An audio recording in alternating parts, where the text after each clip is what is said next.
course, we brought back former Deputy Assistant Secretary of State Joel Rubin, who has been walking us through what is taking place overseas. Now, there has been a strong warning from a Russian official on U.S. commercial satellites becoming targets of Russian retaliation if they become involved in the war in Ukraine. So how likely is this to happen? Marcel, Russia has been building a capacity to weaponize space for a number of years. So while it's not likely, it is possible. And that's because Russia views satellites, in particular, the satellites that our private sector as well as our government are employing, as helping Ukraine. But if Russia does conduct an offensive activity against satellites, that would be an attack on the United States, and that would take us into an entirely different level of this conflict. Nobody wants to weaponize space, but it is moving in that direction.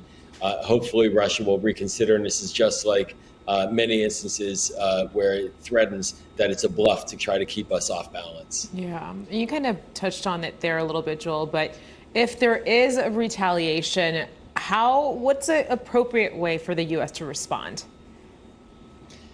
This is a real fascinating area of national security strategy. Questions about proportionality come into play. So, for example, if there's an attack on our cyber infrastructure, what's appropriate? Is it to attack Russia's cyber infrastructure? Is it appropriate to attack a satellite?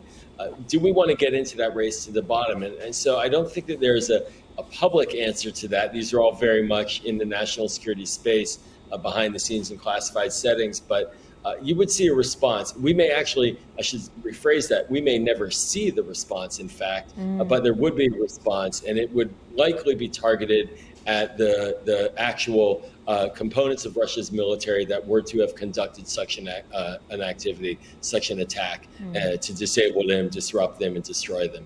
Yeah, and of course, we've been addressing the other big threat that has been looming. On Thursday, U.S. Defense Secretary Lloyd Austin talked about concerns of Russia using nuclear weapons. Here's what he had to say.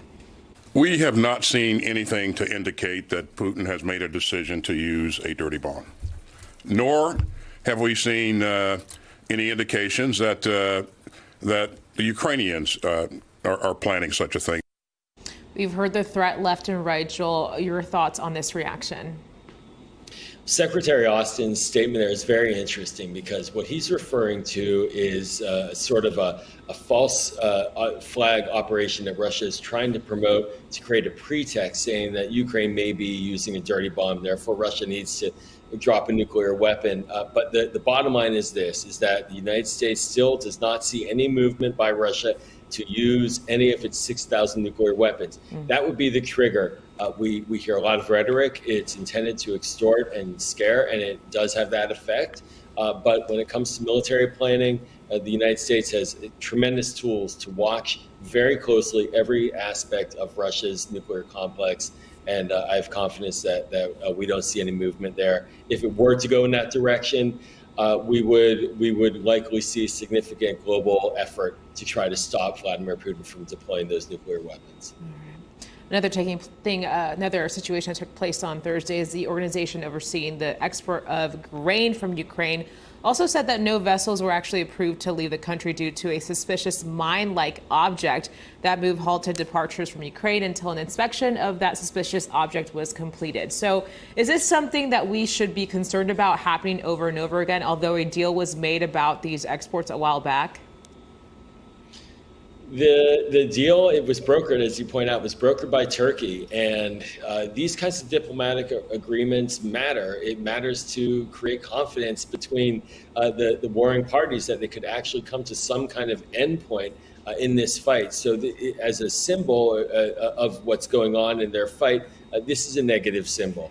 We want to make sure that there's confidence between the sides. And when there's a concern about mines potentially disrupting the flow of grain that was approved to go because of the diplomatic agreement, it weakens the confidence in diplomacy. So it's not a good sign. But then again, we have no alternatives ultimately to these two sides at some point saying that this war is over. That really depends on Vladimir Putin at this moment. But it is a concern for global prices in particular and inflation and the global wheat supplies to have these kinds of disruptions, as well as a loss of confidence in the diplomatic process, and that's to nobody's benefit.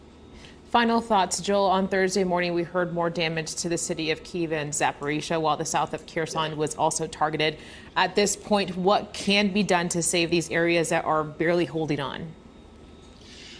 It's frightful what's happening right now, in particular to the civilian infrastructure, where about a third of Ukraine's electricity supply is now disabled. And so we're looking at a dark winter. So we're going to need to see a surge. And we're already hearing this in Washington and in Capitol, a surge of aggressive reconstruction work and support for Ukraine right now to help backfill.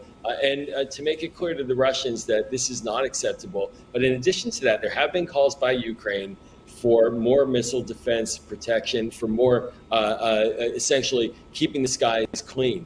And the pressure is on allies of ours, even like Israel, for example, to share technology. It has an Iron Dome missile defense system, to share that with Ukraine. Up till now, it has not, out of fear of angering Russia. So we're going to continue to see more aggressive moves, both on reconstruction as well as on missile defense, to try to protect the Ukrainian people, who are in for a very tough winter, it appears. Yeah.